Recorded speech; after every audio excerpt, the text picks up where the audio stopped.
Welcome to TYTSports, Francis Maxwell here. Arsenal, poor. Lost their first Champions League game against Dortmund, who were by far the better side. It was not even a contest. It didn't look like Arsenal were going to score throughout. And I don't want to rag on Arsenal here. I'm a fan of their football. I thought they would do well this season. I still think they'll have a good season.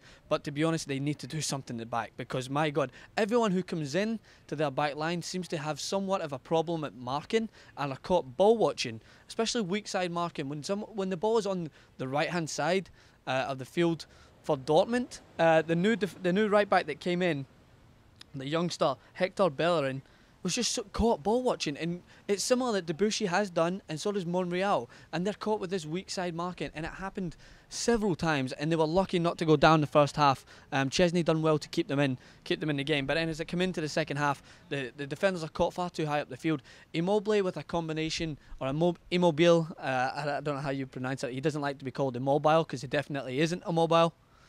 The joke, it had to be said. But his determination, a little bit of luck to get by Koscielny, but it just shows that one striker against three Arsenal defenders, and he can get in behind and score. It just shows how easy Arsenal concede goals, and it's definitely poor. It's something Wenger has to work on.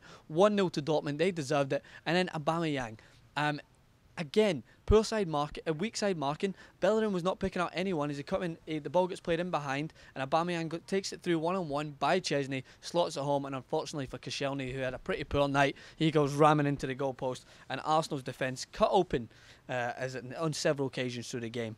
And then when you look at their attack, I hate to keep picking on Mesut Ozil, but I mean, he got himself a yellow card. He looked disinterested, and only did Arsenal get a little bit of life when you bring Oxlade-Chamberlain.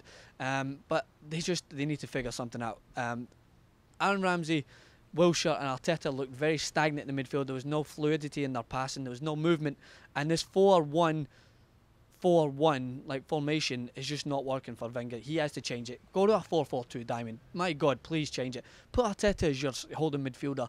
Then maybe mix it up with Cazorla and Wilshere, and then maybe put Oxlade-Chamberlain or someone up front with Welbeck to give that pace, and maybe Alexis Sanchez in the hole, or put Alexis Sanchez up top. We're going to talk more about it on Friday with the ways they can try and go around in their Let's Talk tactics, but Arsene Wenger has to change something. Apart from a Welbeck breakthrough, it didn't look like they were going to score, and Dortmund comfortably take this first victory in the group, and Arsenal really need to go back to the drawing board.